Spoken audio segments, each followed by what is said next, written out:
Hello all. ఈ వీడియోలో మీ అందరికీ తెలంగాణ రాష్ట్రంలో మోస్ట్ ఫేమస్ వరంగల్ ఫోర్ట్ని చూపిస్తాను. ఈ వరంగల్ కోట వచ్చేసి సమ్ 100 years ముందు ఆంధ్రదేశం మొత్తానికి రాజధానిలా ఉండేది. అంటే ఆ కాలంలో కాకతీయ రాజులు ఈ వరంగల్ నగరానికి తమ రాజధానిగా చేసుకొని ఆంధ్రదేశాన్ని మొత్తం రూల్ చేసేవాళ్ళు. ఇప్పుడు వరంగల్ ఫోర్ట్ గురించి మాట్లాడుకుంటే కాకతీయ రాజులు కట్టినటువంటి అతి పటిష్టమైన నిర్మాణం అని చెప్పుకోవచ్చు. ఆల్మోస్ట్ 7 కోటల్ని కట్టి ఆ తర్వాత వాళ్ళు ఉండి నివాసంని కట్టారు. అంటే వాళ్ళ రాజ్యాన్ని కట్టుకున్నారు. అంటే 7 కోటల్ని దాటుకున్న తర్వాతే రాజ్యంలోకి వెళ్ళాలి. సో ప్రజెంట్ అయితే 7 కోటల్లో 2 నుంచి 3 వరకే కనిపిస్తున్నాయి. మిగతావన్నీ కాలగర్భంలో కనుమరుగయ్యాయంట.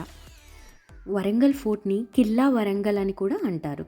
Warangal fort Warangal railway station నుంచి 2 kilometers డిస్టెన్స్లో ఉంది. ఎంట్రన్స్ని మట్టి కోట అంటారు అండ్ ఆల్సో ధరణి కోట అని కూడా అంటారు. ఎంట్రన్స్ మాత్రమే స్టోన్తో ఉంటుంది, మిగతాదంతా మట్టితో ఉంటుంది. ఈ ఫోర్ట్ని 12th centuryలో నిర్మించారు. ఈ వరంగల్ కోటని కాకతీయ రాజు గణపతి దేవ 1199లో నిర్మించారు. ఆయన కుమార్తె రాణి రుద్రమదేవి పూర్తి చేసింది. ఈ కోటని ఢిల్లీ సుల్తానులు 3 సార్లు దండయాత్ర చేసి మొత్తం ధ్వంసం చేశారు. ఇక ప్రజెంట్కి వస్తే ఎంట్రన్స్ ఫీ వచ్చేసి 25 రూపీస్ అండ్ కెమెరాకి ఎక్స్ట్రా 25 రూపీస్ అనమాట.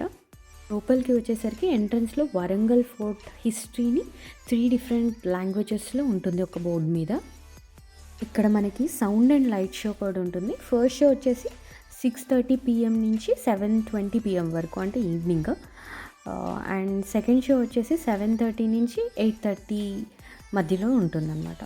ఫస్ట్ షో వచ్చేసి తెలుగులో చూపిస్తారు అండ్ సెకండ్ షో వచ్చేసి మొత్తం ఇంగ్లీష్లో ఉంటుంది. ఈ షోలో మనకు రాష్ట్ర నిర్మాణ మరియు చారిత్రక ప్రాముఖ్యత గురించి తెలియజేస్తుంది. ఒకసారి ఈ ఫోర్ట్ మొత్తం చూసేయండి.